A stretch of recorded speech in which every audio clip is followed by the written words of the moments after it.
Good afternoon, folks. I'm gonna tell you what, man, has it been busy around here? Thank God for that. Been doing lots of oil changes, tires and stuff right now. Spring's here, so I'm not doing too many videos of just simple service work. I'll throw a few in there for you guys. If there's anything you want to specifically see about a service or a tire or anything, just write me or put it in the comments.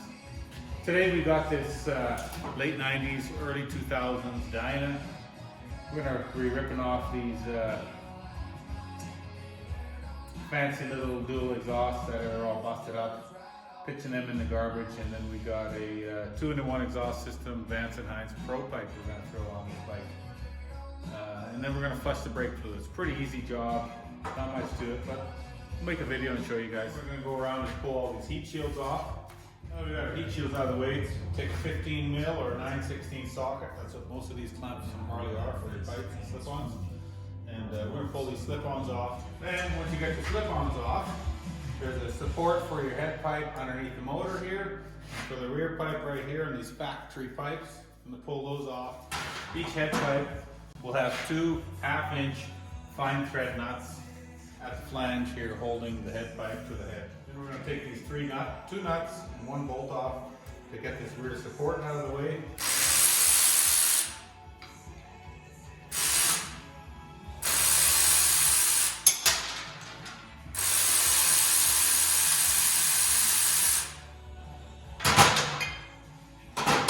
And then this one underneath, some guys leave it, but I like to pull all these excess brackets off.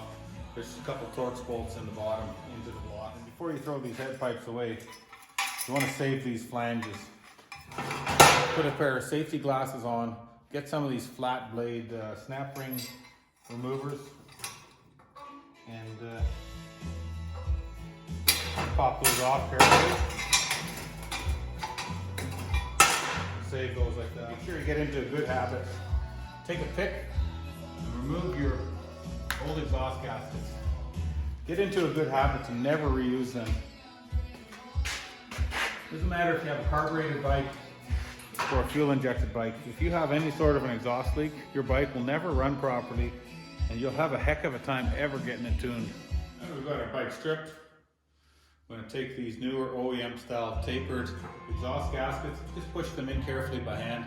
Make sure you start them square and continue to push them in square all the way around so you don't kink one. What we're going to do is mount the main bracket for the muffler. Make sure you get some bolts that are about the thickness of the material, adding longer, so about a 1/4 inch.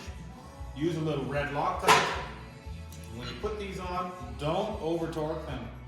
Look at your factory specs, your manual, torque them to factory specs, because you will strip the threads in that aluminum case.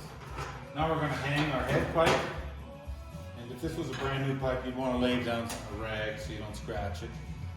We don't have the heat shields on there yet either, so you're going to put your flange on with the shoulder part towards the motor. Slide them both on there, and then you take your old retaining rings and your pliers. Make sure you wear some safety glasses and put the rings back on there for your flanges to sit up against. Before you tighten up your flange bolts, you want to slide your muffler on there and get the support bolts put through on the back side.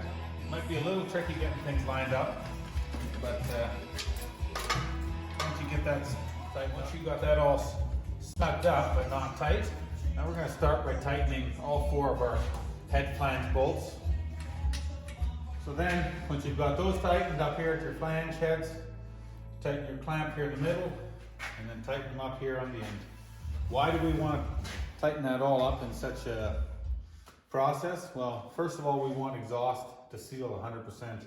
And secondly, we don't want our brackets to push our exhaust somewhere it doesn't want to sit on its own. If you do, you're going to end up with cracks at your collector, that sort of stuff. So that's not very good. If you've got your heat shields on, you want to go around, make sure it doesn't rattle anywhere. Then we're going to take some brake cleaner and wipe off the chrome. Especially with a brand new pipe, it's very important. If you don't wipe the oil off, you're going to burn blue spots into it. But before we fire this bike up, we're going to flush the rear brake fluid and the front brake fluid real quick. This is our rear master reservoir. Before we take that lid off, you want to blow some air. Make sure that no dirt's going to fall into it. Then we're going to take the little 1/4-inch screws out, pop the lid out. Make sure you look at your lid and see if it says 4, 5. Don't mix brake fluid. You're going to have problems. This bike here requires .5 brake fluid. So we're going to get a little Q-tip, stir that up to make sure that whatever sediment is in the bottom of the master gets sucked through. And we're just going to flush it until it comes out nice and clean through this hose. You can see how dirty that fluid is. When you get in there with a clean Q-tip, you'll stir it up and there's a lot of black SHIT on the bottom. You want to make sure you either clean that reservoir out before you start sucking that crap through, or just make sure you get it flushed properly. This brake fluid should be a nice purple color. It's hard to see from the video, but there's actually a little bit of glitter in there too. You can see how nice and clean that brake fluid is now. You can see to the bottom, there's no crap in there.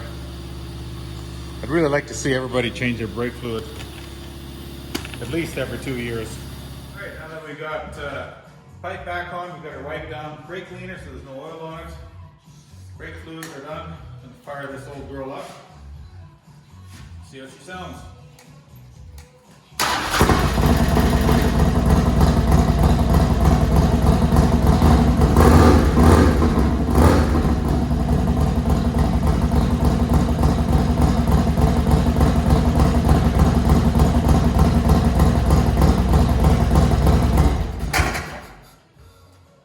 A little bit of lifter noise when we start it up. We'll have to check push rods maybe, or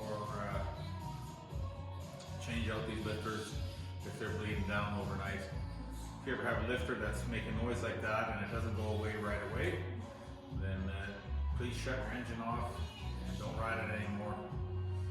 If it pumps up real quickly like that, you're probably going to be okay, but start thinking about it.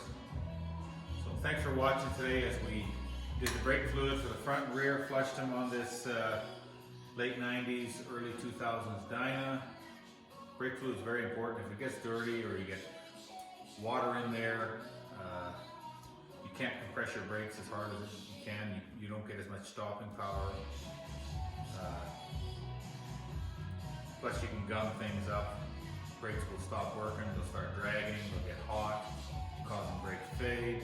If you got a bike with ABS on it, or a car, your ABS module can seize up, locking your brakes on, or seize up so you don't have brakes at all. So it's a good idea to flush your brakes at least every 2 years. Hotter climates, maybe even more often. Now that we've done this pipe, please keep in mind you will have to rejet your carburetor, or if you're fuel injected, retune your EFI management system so that you're not running too lean or too rich. And I guess that all sums it up. Have fun, ride, and give me a shout anything you guys want to see. Thank you very much. Have a good night.